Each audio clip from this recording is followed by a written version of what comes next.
Hey everyone, and welcome to episode 5 of PLASTICAST, the Pacific Northwest Consortium on Plastics podcast. I'm your host, John Dickens. I'm a grad student at Oregon State University, and I study microplastics and their impact on marine organisms. Joining me today is Oregon State University Professor Dr. Yanyun Zhao. Thank you for your time this morning, Dr. Zhao. Hi, John. Thank you for the invitation. On PLASTICAST, we talk a lot about microplastic pollution, but today I wanted to approach the subject of food packaging from a sustainability perspective, and Dr. Zhao is working on some exciting things. So, Dr. Zhao, you create biodegradable and edible food packaging, which is wonderful news for folks interested in reducing their plastic consumption. But could you briefly discuss the difference between these two and how you arrived at these products? Yeah, that was a good question. So let's talk about edible packaging first. When you see the term edible, that means it's made by edible food ingredient. So it's truly edible as any kind of food. It's the ingredient made those films, packaging materials, edible. I could say it from edible ingredient. And it's also regulated as part of the food. So you have to follow the same regulation as on food. So when it comes to biodegradable, let's come to the different categories. There are a couple of terms maybe concern the audience: biodegradable, recyclable, compostable. So there are unique differences. So let's focus on biodegradable. So biodegradable basically it's made by those polymers. They can be degraded using certain kind of organisms, so that they're not necessarily edible.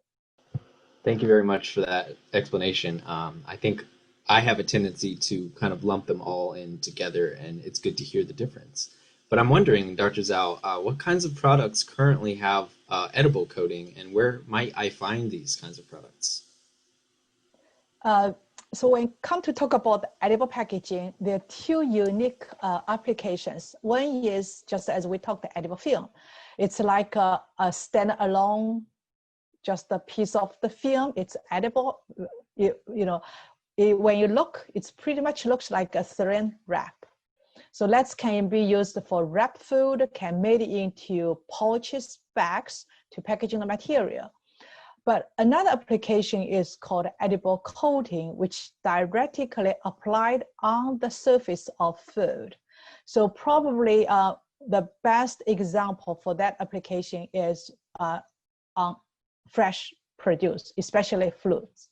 So if you go to grocery store, sometimes you see those apples or citric fruits or fresh pears. They have those beautiful shyness coatings that's applied as edible coating. The purpose is really provide a barrier to water, to the gas in the environmental. And some edible coatings may have additional functionality, which may contain antioxidant or antimicrobial substance, which not only provide a barrier, but also can provide antioxidant and antimicrobial benefit, or even as a carrier of nutraceuticals to provide additional nutrients to the consumers. So I understand that this edible fruit coating can extend shelf life. How much longer would, say, a fruit like a banana last in the store or on my counter with this coating? Very good question. Let's really depending on several factors. One is, of course, the coating itself, the coating product itself, which is really the key of the technology. So that means what's the true barrier to water and gas, and whether the coating itself has additional antioxidant, antimicrobial benefit.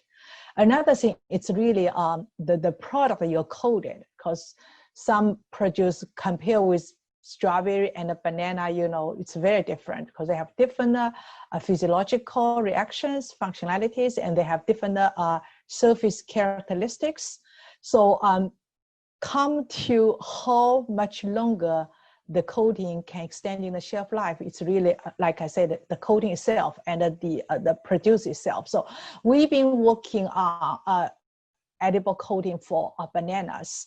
So with our current technology, we can very confidently say we can extend a retail shelf life like 3 to 5 days. Yeah, but for other product, again, it's depending on the product itself and it's the coating material you applied.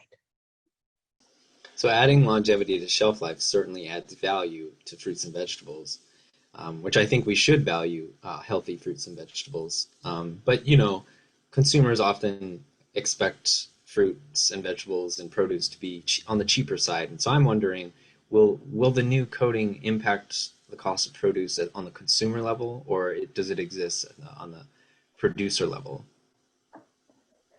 And based on my own experience, the coating itself, I mean, the ingredient that made the coatings, it's really not necessarily very expensive.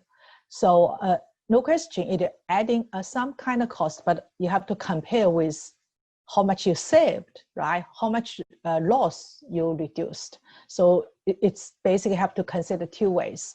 Another potential cost is initial investment on the machine system for applied coating. In some cases, it can be relatively easy adapted into current packing line. In some other cases, you may have to invest some initial equipment expenses. Well, this is great to hear about, Dr. Zhao. Is there anything else you want listeners and consumers to know about edible food packaging or biodegradable food packaging? You know, consider today's packaging impact on the environmental, and considering today's loss or waste of our food, especially fresh producer, I think edible packaging has its unique applications for achieve both goals.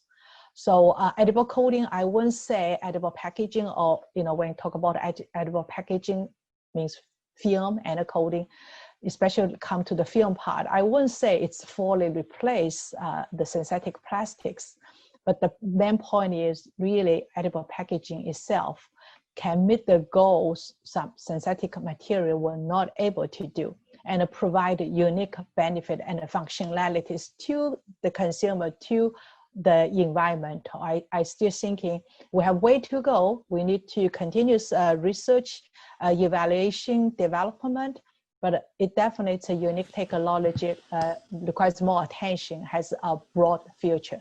Perfect, and we'll end it there. Thank you so much for joining us today, Dr. Zhao. My pleasure. Thank you, John. And thank you, listeners, for catching episode 5 of PLASTICAST, the Pacific Northwest Consortium on Plastics podcast. Please tune in for bi-weekly episodes as we explore the world of plastic pollution research and policy. You can find us on Twitter and Instagram at the handle below. We've got some interesting topics down the line on PLASTICAST. We're going to talk about restaurant usage of plastic during the time of COVID-19, as well as how plastic pollution interacts with environmental justice. See you next time.